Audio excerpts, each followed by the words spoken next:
जय श्री राधे कृष्ण। अथ नवमो अध्यायः। ब्रह्मा जी द्वारा भगवान की स्तुति।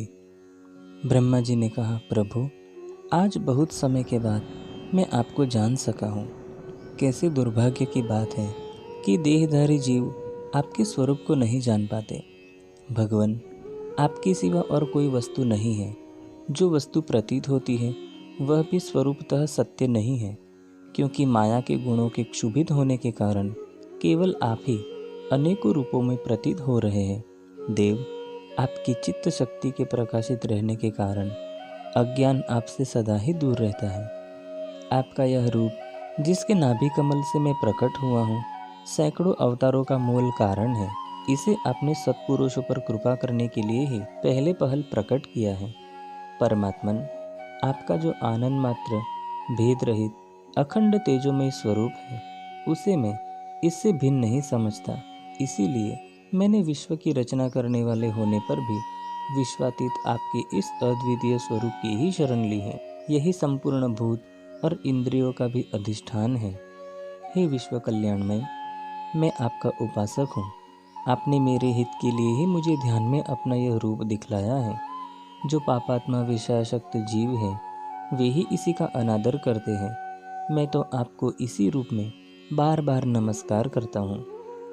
मेरे स्वामी, जो लोग वेद रूप वायु से लाए हुए आपके चरण रूप कमल कोश की गंध को अपने कर्णपूटों से ग्रहण करते हैं, उन अपने भक्तजनों के हृदय कमल से आप कभी दूर नहीं होते, क्योंकि वे पराभक्ति रूप डोरी से आपके पाद पद्मों को बांध लेते हैं। जब तक पुरुष आपके अभयप्रद चरणारविंदों का आश्रय नहीं लेता, तभी तक उसे धन, घर और बंधुजनों के कारण प्राप्त होने वाले भय, शोक, लालसा, दीनता और अत्यंत लोभ आदि सताते हैं, और तभी तक उसे में मेरेपन का दुराग्रह रहता है, जो दुख का एकमात्र कारण है। जो लोग सब प्रकार के अमंगलों को नष्ट करने वाले आपके श्रवण कीर्तन आदि प्रसंगों से इंद्रियों को हटाकर लेश मात्र विषय सुख के लिए दीन और मन ही मन लालायित होकर निरंतर दुष्कर्मों में लगे रहते हैं, उन बेचारों की बुद्धि दैव ने हर ली है। अच्युत, उरुक्रम, इस प्रजा को भूख, प्यास, पित्त, कफ, सर्दी, गर्मी, हवा और वर्षा से परस्पर एक दूसरे से तथा कामाग्नि और दुस्सह क्रोध से बार बार कष्ट उठाते देखकर मेरा मन बड़ा खिन्न होता है। स्वामिन, जब तक मनुष्य इंद्रिय और विषय रूपी माया के प्रभाव से आपसे अपने को भिन्न देखता है, तब तक उसके लिए इस संसार चक्र की निवृत्ति नहीं होती। यद्यपि यह मिथ्या है, तथापि कर्मफल भोग का क्षेत्र होने के कारण उसे नाना प्रकार के दुखों में डालता रहता है। देव, औरों की तो बात ही क्या, जो साक्षात मुनि हैं, वे भी यदि आपके कथा प्रसंग से विमुख रहते हैं तो उन्हें संसार में फंसना पड़ता है। वे दिन में अनेक प्रकार के व्यापारों के कारण विक्षिप्त चित्त रहते हैं, रात्रि में निद्रा में अचेत पड़े रहते हैं। उस समय भी तरह तरह के मनोरथों के कारण क्षण क्षण में उनकी नींद टूटती रहती है, तथा दैवश उनकी अर्थ सिद्धि के सब उद्योग भी विफल होते रहते हैं। हे नाथ, आपका मार्ग केवल गुण श्रवण से ही जाना जाता है। आप निश्चय ही मनुष्यों के भक्ति योग के द्वारा परिशुद्ध हुए हृदय कमल में निवास करते हैं। पुण्य श्लोक प्रभु, आपके भक्तजन जिस जिस भावना से आपका चिंतन करते हैं, उन साधु पुरुषों पर अनुग्रह करने के लिए आप वही वही रूप धारण कर लेते हैं। भगवान, आप एक हैं तथा संपूर्ण प्राणियों के अंतःकरण में स्थित उनके परम हितकारी अंतरात्मा है। इसीलिए यदि देवता लोग भी हृदय में तरह तरह की कामनाएं रखकर भांति भांति की विपुल सामग्रियों से आपका पूजन करते हैं, तो उससे आप उतने प्रसन्न नहीं होते जितने सब प्राणियों पर दया करने से होते हैं। किंतु वह सर्वभूत दया असत पुरुष को अत्यंत दुर्लभ है। जो कर्म आपको अर्पण कर दिया जाता है, उसका कभी नाश नहीं होता, वह अक्षय हो जाता है। अतः नाना प्रकार के कर्म, यज्ञ, दान, कठिन तपस्या और व्रतादि के द्वारा आपकी प्रसन्नता प्राप्त करना ही मनुष्य का सबसे बड़ा कर्मफल है। क्योंकि आपकी प्रसन्नता होने पर ऐसा कौन फल है जो सुलभ नहीं हो पाता। आप सर्वदा अपने स्वरूप के प्रकाश से ही प्राणियों के भेद स्वरूप अंधकार का नाश करते हैं, तथा ज्ञान के अधिष्ठान साक्षात परम पुरुष हैं। मैं आपको नमस्कार करता हूँ। संसार की उत्पत्ति, स्थिति और संहार के निमित्त से जो माया की लीला होती है वह आपका ही खेल है। अतः आप परमेश्वर को मैं बार बार नमस्कार करता हूँ। जो लोग प्राण त्याग करते समय आपके अवतार, गुण और कर्मों को सूचित करने वाले देवकी नंदन, जनार्दन, कंस निकंदन आदि नामों का विवश होकर भी उच्चारण करते हैं, वे अनेकों जन्मों के पापों से तत्काल छूटकर मायादि आवरणों से रहित ब्रह्म पद प्राप्त करते हैं। आप नित्य अजन्मा हैं। मैं आपकी शरण लेता हूँ। भगवान, इसी विश्व वृक्ष के रूप में आप ही विराजमान हैं। आप ही अपनी मूल प्रकृति को स्वीकार करके जगत की उत्पत्ति, स्थिति और प्रलय के लिए मेरे, अपने और महादेव जी के रूप में 3 प्रधान शाखाओं में विभक्त हुए हैं और फिर प्रजापति एवं मनु आदि शाखा प्रशाखाओं के रूप में फैलकर बहुत विस्तृत हो गए हैं। मैं आपको नमस्कार करता हूँ। भगवान, आपने अपनी आराधना को ही लोगों के लिए कल्याणकारी सर्वधर्म बताया है, किंतु वे इस ओर से उदासीन रहकर सर्वदा विपरीत कर्मों में लगे रहते हैं। ऐसी प्रमाद की अवस्था में पड़े हुए इन जीवों की जीवन आशा को जो सदा सावधान रहकर बड़ी शीघ्रता से काटता रहता है, वह बलवान काल भी आपका ही रूप है। मैं उसे नमस्कार करता हूँ। यद्यपि मैं सत्यलोक का अधिष्ठाता हूँ, जो 2 परार्ध पर्यंत रहने वाला और समस्त लोगों का वंदनीय है, तो भी आपके उस काल रूप से डरता रहता हूँ। उससे बचने और आपको प्राप्त करने के लिए ही मैंने बहुत समय तक तपस्या की है। आप ही अधियज्ञ रूप से मेरी इस तपस्या के साक्षी हैं।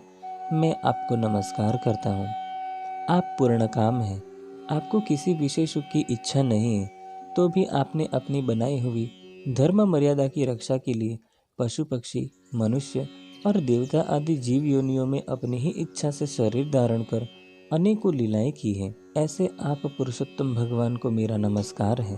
प्रभु, आप अविद्या, अस्मिता, राग, द्वेष और अभिनिवेश 5 में से किसी के भी अधीन नहीं हैं। तथापि इस समय जो सारे संसार को अपने उदर में लीन कर भयंकर तरंग मालाओं से विक्षुब्ध प्रलयकालीन जल में अनंत विग्रह की कोमल शस्या पर शयन कर रहे हैं, वह पूर्व कल्प की कर्म परंपरा से श्रमित हुए जीवों को विश्राम देने के लिए ही है। आपके नाभि कमल रूप भवन से मेरा जन्म हुआ है। यह संपूर्ण विश्व आपके उदर में समाया हुआ है। आपकी कृपा से ही मैं त्रिलोक की रचना रूप उपकार में प्रवृत्त हुआ हूँ। इस समय योग निद्रा का अंत हो जाने के कारण आपके नेत्र कमल विकसित हो रहे हैं। आपको मेरा नमस्कार है। आप संपूर्ण जगत के एकमात्र सुहृद और आत्मा हैं तथा शरणागतों पर कृपा करने वाले हैं। अतः अपने जिस ज्ञान और ऐश्वर्य से आप विश्व को आनंदित करते हैं, उसी से मेरी बुद्धि को भी युक्त करें, जिससे मैं पूर्व कल्प के समान इस समय भी जगत की रचना कर सकूं। आप भक्त वांछा कल्पतरु हैं। अपनी लक्ष्मी शक्ति जी के सहित अनेकों गुणावतार लेकर आप जो सदा अद्भुत कर्म करेंगे, मेरा यह जगत की रचना करने का उद्यम भी उन्हीं में से एक है। अतः इसे रचते समय आप मेरे चित्त को प्रेरित करें, शक्ति प्रदान करें, जिससे मैं सृष्टि रचना विषयक अभिमान रूप मल से दूर रह सकूं। प्रभु, इस प्रलयकालीन जल में शयन करते हुए आप अनंत शक्ति परम पुरुष की नाभि कमल से मेरा प्रादुर्भाव हुआ है और मैं हूँ भी आपकी ही विज्ञान शक्ति। अतः इस जगत के विचित्र रूप का विस्तार करते समय आपकी कृपा से मेरी वेद रूप वाणी का उच्चारण लुप्त न हो। आप अपार करुणामय पुराण पुरुष हैं। आप परम प्रेममय मुस्कान के सहित अपने नेत्र कमल खोलिए और शेष सस्या से उठकर विश्व के उद्भव के लिए अपने सुमधुर वाणी से मेरा विषाद दूर कीजिए। श्री मैत्री जी कहते हैं, विदुर जी, इस प्रकार तप, विद्या और समाधि के द्वारा अपने उत्पत्ति स्थान श्री भगवान को देखकर तथा अपने मन और वाणी की शक्ति के अनुसार उनकी स्तुति कर ब्रह्मा जी थके से होकर मौन हो गए। श्री मधुसूदन भगवान ने देखा कि ब्रह्मा जी इस प्रलय जल राशि से बहुत घबराए हुए हैं तथा लोक रचना के विषय में कोई निश्चित विचार न होने के कारण उनका चित्त बहुत खिन्न है। तब उनके अभिप्राय को जानकर वे अपनी गंभीर वाणी से उनका खेद शांत करते हुए कहने लगे। श्री भगवान ने कहा, वेदगर्भ, तुम विषाद के वशीभूत हो आलस्य न करो, सृष्टि रचना के उद्यम में तत्पर हो जाओ। तुम मुझसे जो कुछ चाहते हो उसे तो मैं पहले ही कर चुका हूँ। तुम एक बार फिर तप करो और भागवत ज्ञान का अनुष्ठान करो। उनके द्वारा तुम सब लोगों को स्पष्टतया अपने अंतःकरण में देखोगे। फिर भक्ति युक्त और समाहित चित्त होकर तुम संपूर्ण लोक और अपने में मुझको व्याप्त देखोगे तथा मुझ में संपूर्ण लोक और अपने आप को देखोगे। जिस समय जीव काष्ठ में व्याप्त अग्नि के समान समस्त भूतों में मुझे ही स्थित देखता है, उसी समय वह अपने अज्ञान रूप मल से मुक्त हो जाता है। जब वह अपने को भूत, इंद्रिय, गुण और अंतःकरण से रहित तथा स्वरूपतः मुझसे अभिन्न देखता है, तब मोक्ष पद प्राप्त कर लेता है।